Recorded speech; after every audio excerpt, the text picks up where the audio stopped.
Christian Niehagen in Esslingen. Ja. Hab ich Sie geweckt? Ja. Prima! Rechtsanwalt Esslingen, mein Name ist Gesetze. Ich rufe an wegen der Sammelklage aus Ihrer Nachbarschaft.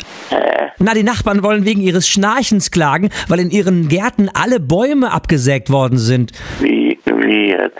Na, Ihr Extremschnarchen sägt alles weg. Gut, extrem schnarchen. Jetzt tun Sie doch nicht so. Schnarchen Sie? Anscheinend schon ein bisschen, aber dass man jetzt deshalb gleich zum Rechtsanwalt rennen muss. Hier, das sind Tonaufnahmen Ihres Schnarchens aus der vergangenen Nacht.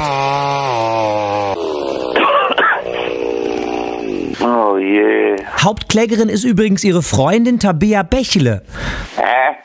Moment. Maul! Ja. Wieso rufst du beim Anwalt an und beschwerst dich wegen meinem Schnarchen? Was? Hallo? Einen Moment bitte. Hallo, komm. Sag mal, was ist los hier? Hör mal auf zu lachen. Hey, willst du mich jetzt hier verarschen oder was? Vielleicht löse ich mal auf. Deine Tabea wollte dich nur knallhart wecken lassen. Hi, der Morgans hier. Oh nein. Guten Morgen! Nein. Was lachst du jetzt? Das ist fies. Ach, auf einmal. Wir reden später.